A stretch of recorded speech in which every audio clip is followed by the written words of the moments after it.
होंगे और आप लोगों की तैयारी बहुत ही अच्छी चलती होगी। दोस्तों, मेरे इस करंट अफेयर सीजन में आप लोगों का बहुत ही स्वागत है। दोस्तों, मैं आप लोगों के लिए इम्पोर्टेंट जो करंट अफेयर हैं, जो एग्ज़ाम के दृष्टिकोण से बहुत ही महत्वपूर्ण है, उसका संकलन लेकर आता हूँ। तो इसी सीरीज़ में मैं आज तीन करंट अफेयर के क्वेश्चन लाया हूँ, जो कि आपको डिटेल के साथ है। जो आपको डिटेल के साथ है, आपको जितना याद रहेगा उतना ही आप मतलब उसको नोट डाउन करते रहिएगा। कॉपी कलम साथ में लेकर आप बैठ जाइए और उसके बाद जो भी आपको इम्पोर्टेंट लगेगा उसको आप नोट कर लीजिएगा। और एक बात और दोस्तों, अगर वीडियो पसंद आए तो इसे ज़रूर लाइक करें और चैनल इसे सब्सक्राइब करें ताकि आपको इस तरह का नोटिफिकेशन मिलता रहे। तो चलिए शुरू करते हैं अपना करंट अफेयर। तो सबसे पहला है कि IISc बेंगलुरु में सेंटर फॉर ब्रेन रिसर्च का उद्घाटन किया गया है। जी हाँ दोस्तों, यानी सेंटर फॉर ब्रेन रिसर्च, ये फुल फॉर्म है इसका CBR, centre for brain research यानी CBR का उद्घाटन किया गया। कहाँ? तो IISc बेंगलुरु, यानी बेंगलुरु में सेंटर फॉर ब्रेन रिसर्च का उद्घाटन किया गया। जी हाँ दोस्तों, चलिए इसका कुछ देख लेते हैं। यहाँ पर तस्वीर देख रहे होंगे यहाँ पर कि नरेंद्र मोदी जी हैं और उद्घाटन कर रहे हैं। तो यहाँ देखिए 20 जून 2022 को, आपको डेट याद नहीं रखना है, कि प्रधानमंत्री नरेंद्र मोदी ने सेंटर फॉर ब्रेन रिसर्च का उद्घाटन किया। बस यही आपको याद रखना है कि सेंटर फॉर ब्रेन रिसर्च का उद्घाटन कहाँ किया गया, तो IISc बेंगलुरु में किया गया। इसका कुछ पॉइंट है वो देख लेते हैं। मुख्य बिंदु क्या है वो देख लीजिए डिटेल से। मुख्य बिंदु, भारतीय विज्ञान संस्थान यानी IISc में 280 करोड़ रुपये की लागत से सेंटर फॉर ब्रेन रिसर्च की स्थापना की गई है। ये आपको उतना इम्पोर्टेंट नहीं है, नहीं पूछेगा, लेकिन फिर भी आप ध्यान में रखिए कि 280 करोड़ रुपये की लागत से ये बना है।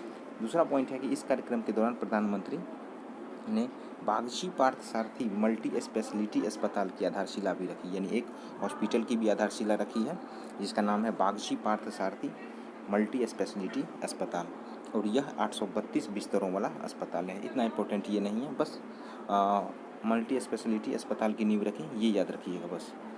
अगला तीसरा पॉइंट हम लोग देखते हैं। देखिए अगला पॉइंट है कि CBR यानी सेंटर फॉर ब्रेन रिसर्च अपनी तरह की एक शोध सुविधा है, यानी यहाँ पर रिसर्च होगा। नाम से ही स्पष्ट है, सेंटर फॉर ब्रेन रिसर्च, यानी ब्रेन से संबंधित जितने भी डिजीज हैं या फिर जो भी निदान है उस सभी का यहाँ पर रिसर्च शोध किया जाएगा, जो उम्र से संबंधित जो मस्तिष्क विकारों के प्रबंधन के लिए साक्ष्य आधारित सार्वजनिक स्वास्थ्य हस्तक्षेप प्रदान करने के लिए बहुत ही महत्वपूर्ण शोध करने पर ही केंद्रित है। यानी सीधे समझिए इसको एक लाइन में कि ब्रेन से संबंधित जितने भी रिलेट करते हुए जितने भी डिजीज हैं या जो उपचार है या भिन्न भिन्न प्रकार की और भी क्रियाविधि है, तो उससे संबंधित जो ब्रेन से संबंधित जो भी क्रियाविधि है उस पर शोध किया जाएगा यहाँ पर। चलिए अगला पॉइंट देख लेते हैं। कुछ थोड़ा डिटेल से हो रहा है लेकिन एक पॉइंट देख लेते हैं कि सेंटर फॉर ब्रेन रिसर्च यानी सेंटर फॉर ब्रेन रिसर्च यानी IISc में सेंटर फॉर ब्रेन रिसर्च को एक गैर लाभकारी स्वायत्त अनुसंधान संगठन के रूप में स्थापित किया गया था। यह गोपाल कृष्णन और उनकी पत्नी सुधा गोपाल कृष्णन की ओर से एक उदार उपहार था, यानी उपहार के रूप में इसकी स्थापना की गई थी। तो यह परोपकार द्वारा वित्त पोषित है, यानी परोपकार तो आप समझ ही रहे होंगे, एक दूसरे का भला, तो उसके विचार पर आधारित है और कई अनुदान एजेंसियों से विशिष्ट परियोजनाओं को करने के लिए अनुसंधान अनुदान प्राप्त करता है। जी हाँ दोस्तों, और गोपाल कृष्ण ने अत्याधुनिक भवन के निर्माण के लिए जो है धन भी उपलब्ध करवाया है। चलिए इसका एक कुछ पॉइंट और है वो देख लेते हैं कि बागची पार्थ सारथी मल्टी स्पेशलिटी हॉस्पिटल, यानी साथ में हॉस्पिटल की भी आधारशिला रखी गई है। तो इसके बारे में भी कुछ पॉइंट देख लीजिए कि बागची पार्थ सारथी मल्टी स्पेशलिटी अस्पताल की आधारशिला PM मोदी ने रखी है और इसे भी IISc बेंगलुरु परिसर में विकसित किया जाएगा। जी हाँ दोस्तों, IISc बेंगलुरु परिसर में ही दोनों चीज़ का आधारशिला रखी गई है और यह अस्पताल प्रतिष्ठित संस्थान में विज्ञान, चिकित्सा और इंजीनियरिंग को एकीकृत करने में मदद करेगा। जी हाँ दोस्तों, और यह अस्पताल भारत में नैदानिक अनुसंधान करने के लिए एक प्रमुख प्रोत्साहन प्रदान करेगा। थोड़ा वीडियो लंबा हो रहा है लेकिन फिर भी आप देख लीजिए, कुछ तो आपको याद रह जाएगा इसमें। यह अभिनव समाधान खोजने में काम करेगा जो बदले में पूरे भारत में स्वास्थ्य सेवा में सुधार करने में मदद करेगा। तो अपना पहला करंट अफेयर कंप्लीट है, थोड़ा लंबा है लेकिन फिर भी आप एक बार देख लीजिए। उसके बाद centre for brain research IISc Bengaluru में स्थापित किया गया और साथ में बागची पार्थ सारथी मल्टी स्पेशलिटी हॉस्पिटल की भी आधारशिला रखी गई। बस ये 2 पॉइंट आपके लिए बहुत ही महत्वपूर्ण है। चलिए अगला करंट अफेयर देखते हैं और इस सीरीज में अपना दूसरा करंट अफेयर बहुत ही इम्पोर्टेंट, यानी दूसरा करंट अफेयर बहुत ही इम्पोर्टेंट है कि अहमदाबाद को Times world's 50 greatest places of 2022 में शामिल किया गया। जी हाँ दोस्तों, ये एक बार और सुन लीजिए कि टाइम्स का जो वर्ल्ड्स का 50 बहुत ही ग्रेटेस्ट प्लेस है 2022 का, उसमें अहमदाबाद को शामिल किया गया है। तो ये बहुत ही अचीवमेंट वाली बात है। तो आइए इसके बारे में क्या है वो देख लेते हैं हम लोग कि list of world's 50 greatest places of 2022, यानी 2022 में जो 50 ग्रेटेस्ट प्लेसेस है उसका लिस्ट है। तो उसमें जो है टाइम मैगजीन द्वारा जारी की गई है और अहमदाबाद और केरल को घूमने के लिए 50 असाधारण स्थानों में सूचीबद्ध किया गया है। जी हाँ दोस्तों, आइए इसका कुछ मुख्य बिंदु है उसको देख लेते हैं। पहला पॉइंट है कि अहमदाबाद और केरल जो है भारत के साथ साथ विदेशों से भी बड़ी संख्या में पर्यटकों के लिए बड़ा आकर्षण है। यानी यहाँ पर अहमदाबाद और केरल में विदेश से भी बहुत सारे लोग घूमने आते हैं, पर्यटन स्थल है तो वहाँ देखने आते हैं। तो चलिए दूसरा पॉइंट देख लेते हैं। दूसरा पॉइंट क्या कहता है कि केरल अपने समुद्र तटों और बैक वाटर के लिए प्रसिद्ध है। जी हाँ दोस्तों, मालाबार केरल इधर से जो तट है उसको मालाबार तट कहते हैं और केरल अपने समुद्र तटों और बैक वाटर के लिए बहुत ही प्रसिद्ध है। दूसरी ओर जो अहमदाबाद है वो साबरमती रिवर फ्रंट और गांधी आश्रम के लिए भी बहुत ही प्रसिद्ध है। तो दोनों पॉइंट आप याद रखिएगा, यानी केरल और अहमदाबाद को जो 2022 की जो ग्रेटेस्ट प्लेसेस हैं उसमें शामिल किया गया है। आइए इसका कुछ अगला पॉइंट देख लेते हैं कि टाइम मैगजीन ने दोनों गंतव्यों के लिए प्रोफाइल पेज तैयार किए हैं, यानी अलग अलग पेज तैयार किया गया है जिसमें उन कारणों पर प्रकाश डाला गया है कि वे इसकी प्रतिष्ठित सूची का हिस्सा क्यों हैं। यानी इसमें आपको पता चल जाएगा कि जो अहमदाबाद और जो केरल है इसको 50 ग्रेटेस्ट प्लेसेस में क्यों शामिल किया गया है। तो इसका सबका कारण दिया हुआ है उसमें, वहाँ से आप उसको देख सकते हैं।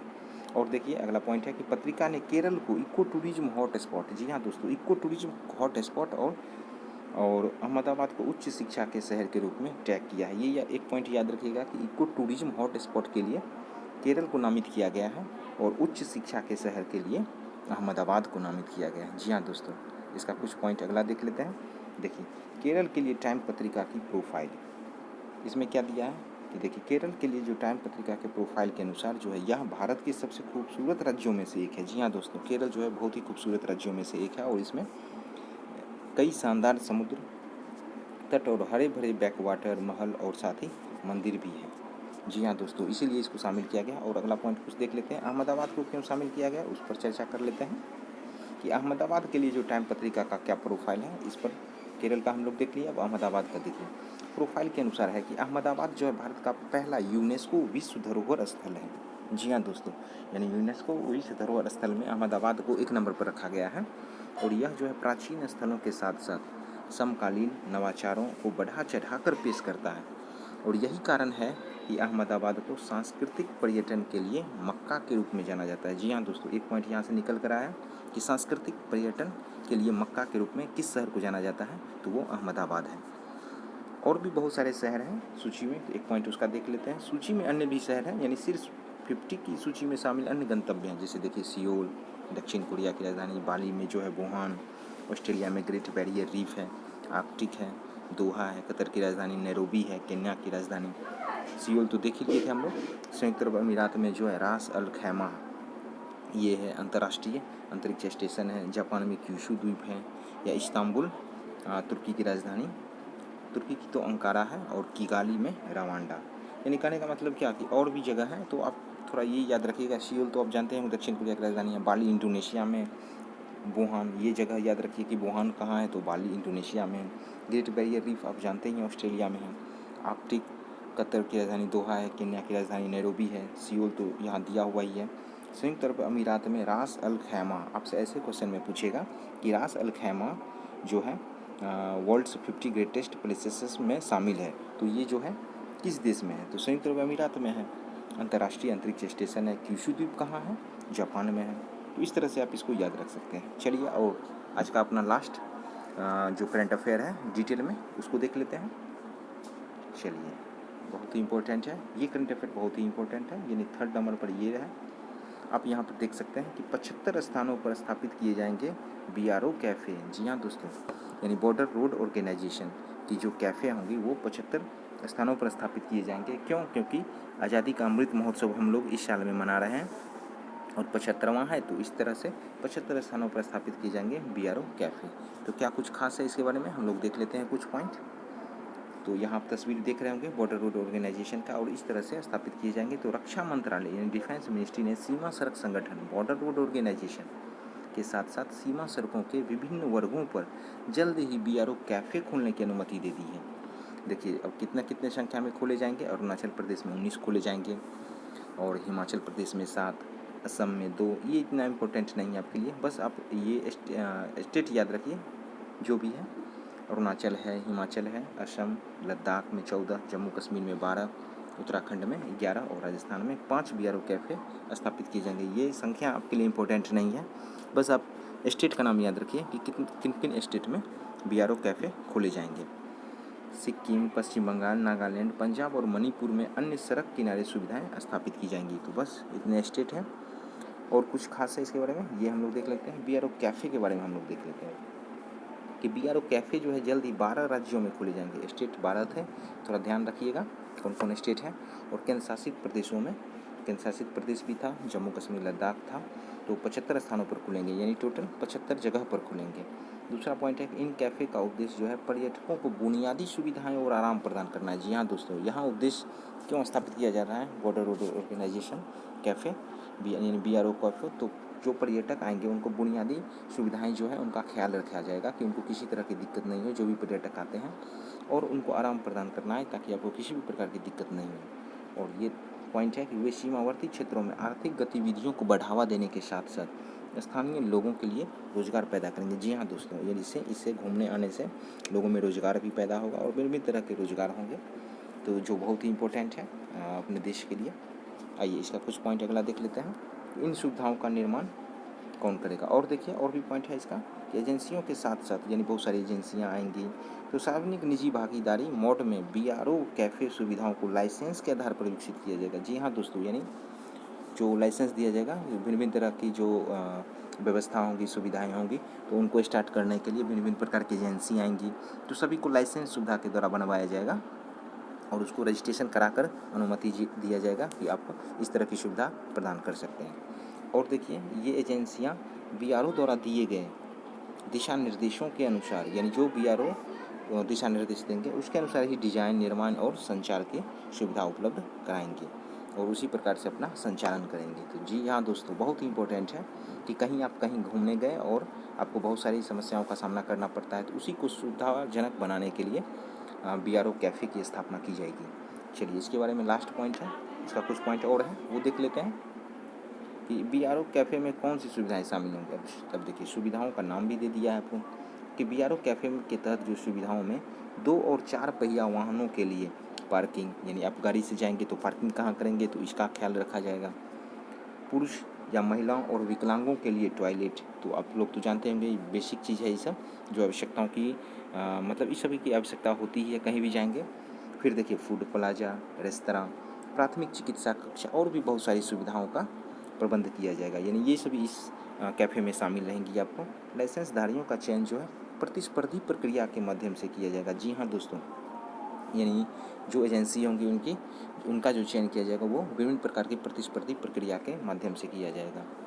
चलिए इसका कुछ और पॉइंट है। समझौते की शर्तें क्या है वो देख लेते हैं हम लोग। समझौता की शर्तें, यानी जो भी लाइसेंसधारी होंगे उनके लिए जो समझौते की शर्तें होंगी वो 15 साल के लिए होंगी। जी हाँ दोस्तों, यानी जो भी एजेंसी अपना जो है कोई भी स्ट्रक्चर निर्माण करती है या विभिन्न प्रकार की सुविधा प्रदान करती है, तो समझौता के तहत 15 साल तक ही वो वैसा रह सकता है और इसके आगे जो है 5 साल तक के लिए वो बढ़ाया भी जा सकता है।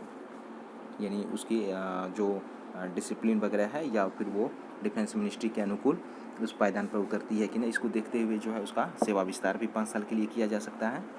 तो बहुत इंपॉर्टेंट है। अगला पॉइंट देख लेते हैं कुछ इसके बारे में क्या है। सीमा सड़क संगठन के बारे में आप देख लीजिए, यानी BRO यानी बॉर्डर रोड ऑर्गेनाइजेशन, ये फुल फॉर्म याद रखिएगा, एग्जाम में पूछ देता है। इसकी स्थापना हुई थी 1960 ईस्वी में और मुख्यालय दिल्ली में है। चलिए ये देखते हैं कि BRO जो है एक सड़क निर्माण कार्यकारी बल है। जी हाँ दोस्तों, यानी जो भी बॉर्डर एरिया है अपने देश के संबंधित जो भी बॉर्डर एरिया है, जैसे चीन है, पाकिस्तान है, लद्दाख है, तो ये जो बॉर्डर एरिया है उधर BRO ही सड़क का निर्माण करती है और यह जो है अब भारतीय सशस्त्र बलों का एक हिस्सा है। BRO भारत के सीमावर्ती क्षेत्रों जैसे भूटान है, म्यांमार है, श्रीलंका है, अफगानिस्तान है, ताजिकिस्तान जैसे अपने मित्र पड़ोसी देशों में सड़क नेटवर्क का विकास और रखरखाव करता है। ताजिकिस्तान तो नहीं है। चलिए यह 19 राज्यों और 3 केंद्र शासित प्रदेश अंडमान निकोबार द्वीप समूह सहित में बुनियादी ढांचा का संचालन प्रदान करता है। तो इतना इम्पोर्टेंट पॉइंट था आपके लिए। 3 करंट अफेयर अभी 3 जो है करंट अफेयर मैं अभी बताया हूँ, और उसमें भी डिटेल से। तो कैसा लगा आपको वीडियो, ये ज़रूर बताइएगा। और ऐसे ही करंट अफेयर सीरीज प्राप्त करने के लिए मेरे चैनल को ज़रूर सब्सक्राइब कीजिएगा। और आपको मैं एक जो ऐतिहासिक जो भी पुरुष हैं उसके बारे में एक उसकी बायोग्राफी लाने की कोशिश कर रहा हूँ। अब मैं कुछ दिन में लाना स्टार्ट करूँगा। तो आपको इस चैनल के माध्यम से विभिन्न प्रकार के प्रतियोगी परीक्षाओं के लिए बहुत ही सुविधाजनक जो है प्लेटफॉर्म प्राप्त हो जाएगा। धन्यवाद दोस्तों।